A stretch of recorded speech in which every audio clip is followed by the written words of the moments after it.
Ada ulama namanya Syekh Abdul Aziz Ad-Dawaqah. Ini ulama alim sekali, luar biasa sekali, tapi namanya ada di atas daftar masuk neraka jahanam. Dia mimpi, di dalam mimpinya didatangi malaikat. Wahai Syekh Abdul Aziz Ad-Dawaqah, untuk apa kamu milih? Untuk apa kamu alim? Untuk apa kamu murajaah Al-Quran? Untuk apa kamu mengajar? Namamu sudah ada di daftar orang masuk neraka. Kata Syekh Abdul Aziz, wahai hamba Allah, siapa engkau? Aku ini malaikat penunggu neraka, dan engkau namamu salah satu orang yang akan dihukum oleh Allah di neraka jahanam, dan namamu ada di pintu neraka itu sebagai penghuni neraka. Apa kata Syekh Abdul Aziz? Boleh aneh, mengkuah beribadah jak maraunin bahasa peraya yang kedua kedaket. Ya kita neraka jaga, endek jaga, itu urusan Allah. Itu urusan Allah Subhanahu wa ta'ala. Mau yang dimasukkan surga, alhamdulillah. Yang mau dimasukkan ke neraka juga, alhamdulillah.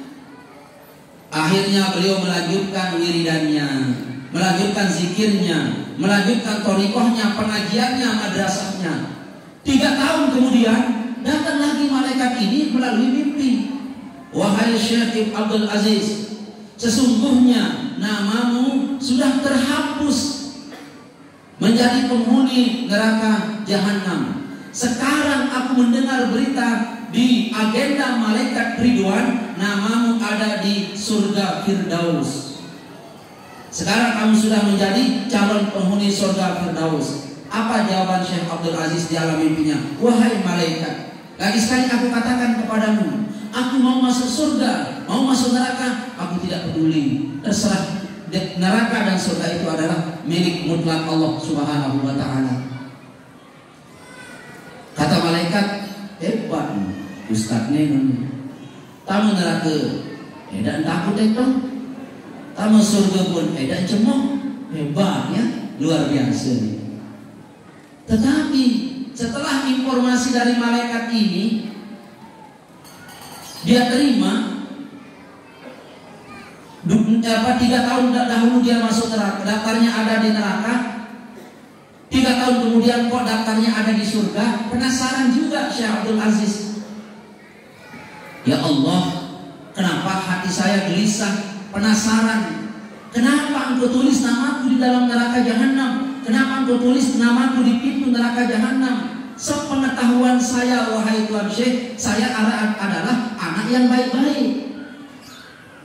Bergeruk di kuah, lalu teler-teler di kuah, lalu ngidam di kuah, terima uang caleg di kuah.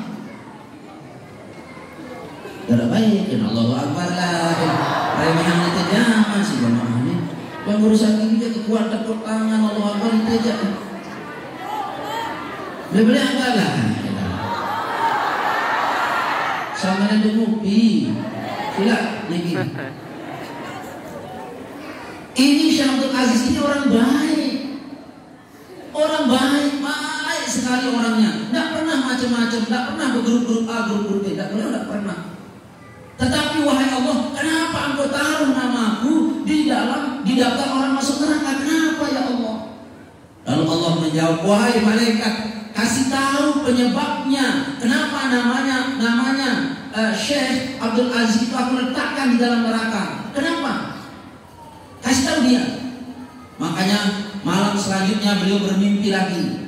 Lalu malaikat memberitahunya, wahai Tuan Syekh, kamu bermohon kepada Allah agar dikasih tahu apa penyebabnya namamu ada di pintu neraka. Hujan. Silakan ibu-ibu naik ini kalau hujan. Lagu-lagu dia membeli yang Tuhan ini. Ya Tuhan, dia membeli. Kita lanjutkan ya. Mari lamun beli kalau hujan dan kita ada di aula yang luar biasa ini. Belum insya Allah menjadi bangsa ini. Yang di bawah-bawah aja mungkin. Bisa belum dengar suara yang? Baik, jamaah sekalian, hafizani wa iyyakumullah. Kenapa namaku ada di neraka? Maka malaikat ini berkata, wahai Tuan Syekh, dulu kamu memang tidak pernah minum minuman arak, minuman keras, kamu tidak pernah berbuat dosa. Tetapi pada suatu hari, pada tahun kamu berumur 15 tahun, pada tahun itu kamu menanggung dosa, pada tahun di mana kamu akil balik, kamu itu wahai Tuan Syekh pernah disuruh oleh ibumu, tetapi kamu beralasan kamu ngantuk. Itu ibumu berkata, wahai Abdul Aziz, lalu pergi saja kamu pergi belikan saya sesuatu di toko. Lalu mama belikan sesuatu di pekan. Tetapi kamu berkata kepada ibumu, wahai ibu, dia ngantuk niki. Padahal kamu tidak ngantuk, kamu bohongi ibumu. Lalu ibumu pun meredoi kamu. Ibumu itu redo kepada kamu. Maka syarat sebab kamu membohongi ibumu sekali itu saja, walaupun ibumu ridho, maka itulah yang menyebabkan Allah tulis namamu menjadi penghuni neraka.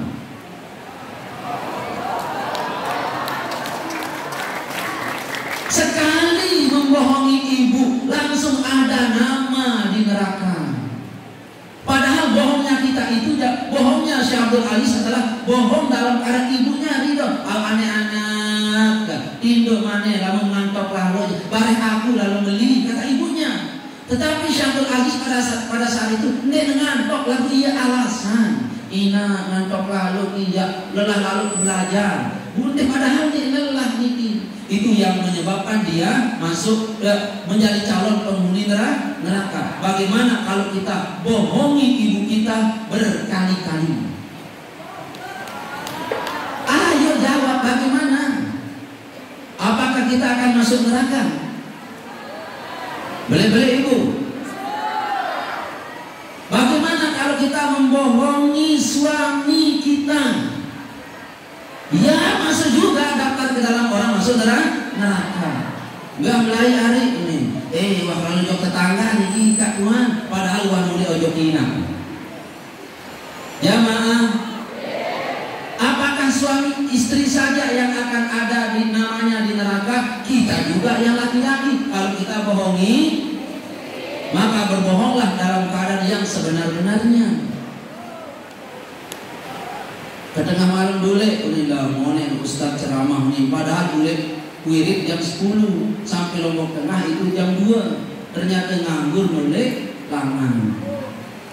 Ada menu model? Jamaah?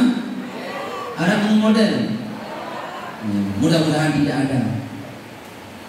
Oleh sebab itu jamaahku tercinta dirahmati oleh Allah Subhanahu wa taala, dosa adalah salah satu penyebab orang disiksa oleh Allah Subhanahu wa taala, diazab oleh Allah Subhanahu wa taala di dunia. Tapi sayang, sungguh sayang, jemaah sekalian, Tuan Syekh ini apa katanya? Dari sejak itulah di mana-mana aku melaksanakan pengajian, tidak ada isi pengajianku kecuali menyuruh orang berbakti kepada orang tuanya. Dari sejak itu Tuan Syekh Dekmani buka bab lain. Dia nebani buka bab A, bab B, bab C, tidak berani. Khusus dia membuka bab pengajiannya masalah berbakti kepada orang tua. Karena bahaya lalu ini jamaah, namun dia kira temuri dengan toh. Orang tua kita dua jamaah, orang tua yang mengajar kita dan orang tua yang membimbing kita. Siapa orang tua yang membimbing kita? Guru. Siapa orang tua yang membesarkan lahir batin kita? Yang melahirkan kita. Niki jamaah sekalian, hafizani wa iyyakumullah. Oleh sebab itu hormatilah guru. Hormatilah guru. Makanya ulama berkata syarat orang menjadi wali itu cuma 3. Berbakti kepada Allah dan Rasulnya, berbakti kepada kedua orang tua, dan terakhir yang nomor 3, berbakti kepada guru. Kalau pelunggung berbakti kepada yang 3 ini, berkemungkinan pelunggung akan bisa menjadi waliyun min auliyaillah. Amin. Amin.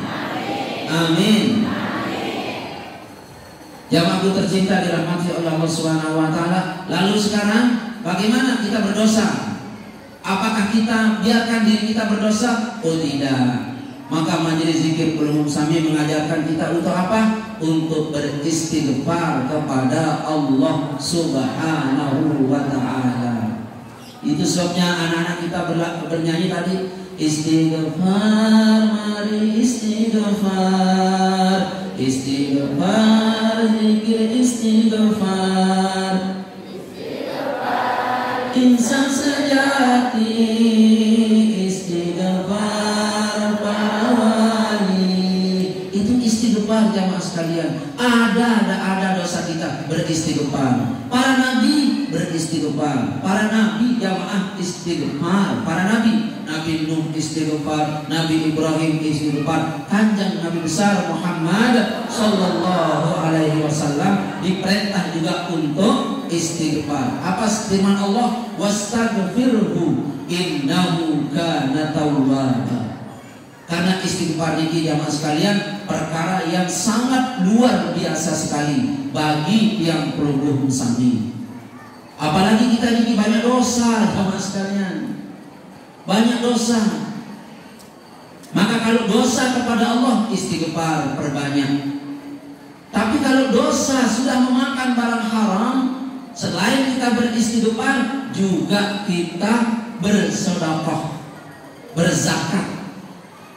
Selain belum kami beristighfar. Makanya yang menghalangi doa manusia, yang menyebabkan doa manusia ditolak oleh Allah ialah terlalu sering memakan barang haram. Terlalu suka keluar barang haram. Itu yang menyebabkan doa-doa kita diterima oleh Allah Subhanahu wa taala. Yang aku tercinta dirahmati oleh Allah Subhanahu wa taala, kalau Qulubum sudah beristighfar, menjadi wiridan Qulubum adalah wirid istighfar, maka selebihnya Qulubum Sami berzikir kepada Allah. Ini istighfar ada anjurannya. Itu pada surah Nuh, faqul tustaghfiru rabbakum. Wahai manusia, istaghfiru rabbakum innahu kana ghaffara. Sesungguhnya Allah itu Maha Ghaffar, Maha menerima taubat. Kalau kamu beristighfar lalu taubatmu diterima, balasan Allah di dunia adalah yursilis samaa'a 'alaikum midrara wa yumdidukum bi amwalin wa banin. Belum akan dianugerahi harta. Yursilis samaa'a 'alaikum midrara. Allah akan menganugerahi Qulubum Sami itu adalah rezeki dari langit.